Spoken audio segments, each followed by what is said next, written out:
Hey, wise Coach T here with you this evening.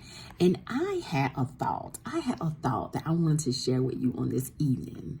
In between cooking, the thought came to me about why so many wives struggle with unbelief. Why do so many wives struggle with unbelief? And immediately, the Lord brought me to the book of Mark, chapter 9, verse 17 to 24. And it reads, "A man in the crowd answered, 'Teacher, I brought you my son who is possessed by a spirit that has robbed him of speech. Whenever it seizes him, it throws him to the ground. He foams at the mouth, gashes his teeth, and becomes rigid. I asked your disciples to drive out the spirit, but they could not.' 'You unbelieving generation,' Jesus replied, 'how long shall I stay with you? How long shall I put up with you? Bring the boy to me.' So they brought him. When the spirit saw Jesus, it immediately threw the boy into a convulsion. He fell to the ground and rolled around, foaming at the mouth. Jesus asked the boy's father, 'How long has he been like this?' The father responded, 'From childhood. It has often thrown him into the fire or water to kill him. But if you can do anything, take pity on us and help us.' And Jesus responded, 'If you can,' if you can, said Jesus. 'Everything is possible for the one who believes.' And immediately the boy's father exclaimed, 'I do believe.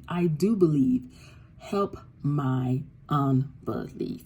Help me to overcome my unbelief.'" And listen, so many wives are struggling with that simple thing of just believing God at his word. Just believing God at his word. Just believing God the first time. Just believing what God has told you. And I question it. And when I felt like the Lord had shared me, three reasons he gave me why so many wives struggle with this. The first reason, of course, is just fear. It's just fear that these things won't happen. It's just fear that these things will not come to pass, okay? The second thing he gave me was the environment in the world that we are part of, the culture and the things that we see and the things that we're around. Maybe you grew up seeing a person believe God for a certain thing and those things did not come to pass. Maybe you seen someone struggle something similar to what you have going on and those things didn't come to pass. Maybe you saw someone in your family believe God wholeheartedly and held on to that God's truth all the way up until the end, and still those things did not come to pass. Okay? And so that can be another reason why so many struggle.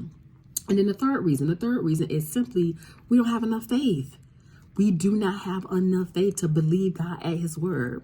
And God is telling us in this verse, listen, what you mean if I can? I can do all things, but it's up to you to believe that I can do it.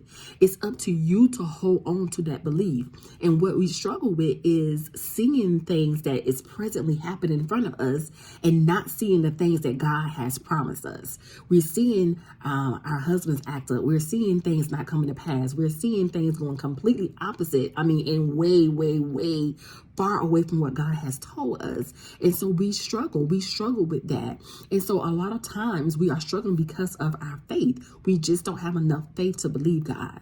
But I want to encourage you guys. I want to encourage you on this evening. Believe God in his word. God said, what do you mean if I can? If I can?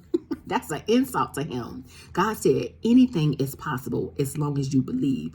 Anything is possible as long as you believe. And so, wife, I want to encourage you, if you are struggling with unbelief, I want to encourage you to ask God, Lord, help me build up my endurance and my strength as I believe you more concerning the instructions you gave to me concerning my marriage restoration.